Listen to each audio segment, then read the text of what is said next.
tanpa mendahului fakta yang nyata, apalagi proses hukum. Kalau bicara kemungkinan, ya segala kemungkinan bisa terjadi ya. Karena sebelumnya sudah ada preseden ya, preseden yang buruk ya, yang cukup mengguncangkan institusi pajak kita. Kalau kita ingat kasus Gayus Tambunan ya, itu sekitar mungkin 10 tahun yang lalu ya, lebih ya, 12 tahun yang lalu ya kasus itu ya. Jadi sudah ada presiden buruk di sini. Nah, jadi kedua juga ini yang harus dicermati. Ini tentu kita akan menanyakan pada Menteri Keuangan nanti ya. Soal ada belasan ribu, katanya 13.000 yang tidak melaporkan. Ini institusi pajak, ya mudah-mudahan ini nggak benar ya. Ini institusi pajak, jangan main-main dengan pajak ya. Pajak ini sangat lekat dan erat dengan kepercayaan. Orang hendak membayar pajak itu harus yakin dulu bahwa institusi ini bagus, bersih, tidak ada oknum-oknum yang aneh-aneh di sana. Kalau saya lihat Pak Suryo ini baik orangnya ya, Pak Suryo, tetapi ini suatu tugas yang saya kira masalah yang serius yang harus turun tangan langsung jika memang ada dugaan-dugaan yang sebagaimana disinyalir adanya belasan ribu rekening itu, segera bertindak menurut saya ya.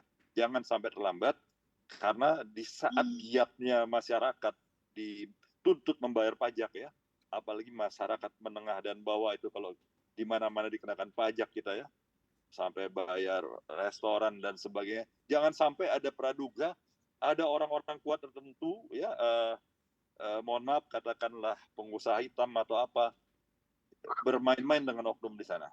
Ya, jadi ini saya kira kembali lagi kalau kemungkinan ya, teori kemungkinan ya Mas, sangat bisa saja begitu ya. Oleh karenanya tentu harus segera melakukan langkah-langkah di dalam ya untuk menginvestigasi ya, terkait benarkah ada rekening-rekening lain ya, dan terkait dengan saudara Rafael siapa namanya itu ya, tentu Rafael harus Alun segera diproses. Ya, saudara Michael ya, Rafael itu segera diproses, berikan kesempatan juga dia untuk menjelaskan ya, ini kan harus adil juga ya. Tetapi begitu memang ada hal-hal yang nggak benar, harus ada langkah-langkah tegas dilakukan Kementerian Keuangan ya, gitu menurut saya. Baik, jadi kita memang harus menghormati dulu proses penyidikan ini ya Pak, akan Ya. seperti apa, artinya apakah Ya. benar harta ini diperoleh Ya. dengan nilai kewajaran ataukah memang ada yang Ya. tidak tepat begitu Pak. Tapi Pak Didi, kami ingin mengetahui apakah betul Komisi 11 akan segera memanggil Kemenko untuk memberikan penjelasan atau membahas mengenai hal ini? Sangat layak dipanggil, saya kira ini masalah waktu. Kami lagi reses sekarang, pasti akan dipanggil karena ini kan mitra Komisi 11 dan institusi ini kita jaga benar-benar ya, pajak ini ya, yang melakukan perbaikan yang mana selalu dari waktu ke waktu, dari tahun ke tahun memutakhirkan sistemnya dan sebagainya. Kalau sampai ada kebocoran di sini tentu akan jadi masalah yang sangat serius dengan Komisi 11 ya, dengan DPR RI ya. Pasti akan ditanyakan ke Menteri Keuangan dan Dirjen Pajak dalam waktu yang secepatnya setelah kita nanti raker dengan Menteri Keuangan. Dari LHKPN saja kalau kita lihat ya Pak, ini kekayaan Rafael Alun kan sudah melebihi atasannya Dirjen Pajak begitu ya Pak, sudah melebihi Bapak Suryo. Nah, dan juga kalau kita lihat hampir menyamai Menteri Keuangan. Belum lagi termasuk Moge dan juga Rubicon yang ternyata nih Pak tidak tercantum dalam LHKPN-nya.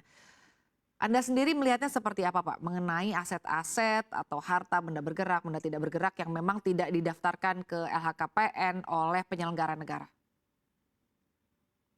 Jadi pertama itu jelas ada kewajiban melaporkan dengan benar.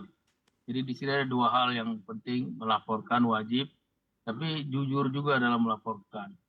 Lebih banyak masalah di yang kedua ini. Nah, ketidakjujuran itu dalam LHKPN bisa dalam bentuk markdown seperti yang dilakukan oleh yang bersangkutan, tidak melaporkan sebagian asetnya, atau laporkan tapi nilainya rendah, atau bisa juga markup. Markup itu melaporkan, dibesar-besarkan sehingga melegalisir seolah ada pertambahan kekayaan yang sah-sah saja. Dan ada seolah-olah anggapan kalau sudah lapor di LKPN jadi sah-sah saja, nggak bisa diganggu-gugat. Itu keliru. Ini bukan maksud untuk melegalisir, tapi ini dalam rangka mencegah pemberantasan korupsi. Nah, mengenai asetnya bisa mengalahi aset dirjen atau mengenai aset menteri keuangan, ya itu yang perlu ditelusuri. Kalau memang sumbernya sah-sah saja, misalnya dari warisan tadi, memang anak orang kaya besar itu boleh-boleh saja. Tapi kalau seandainya sumbernya itu berasal dari sumber yang tidak sah, misalnya gratifikasi atau ada penyalahgunaan atau suap, nah ini jadi bermasalah. Dan kalau dengan uang hasil tidak sah ini dia melakukan usaha, jadi kan ada usaha di Jakarta, Jogja, dan di Manado. Usahanya itu dalam mulut cuci uang namanya itu commingling, mencampur antara halal dan haram sehingga tersamar asal usulnya. Nah itu KPK perlu menelusuri lebih jauh mana gratifikasi tadi, ya, kenormalan, kewajaran sumber dana dan tindak lanjut dalam rangka perburuan hasil kejahatan itu apakah ada indikasi pidana apa tidak. Sudah ada sarananya, tinggal dilakukan penyelidikan silakan. Kalau ada bukti permulaan bisa ditingkatkan menjadi penyelidikan. Kalau nggak ada ya bisa dihentikan. Tidak.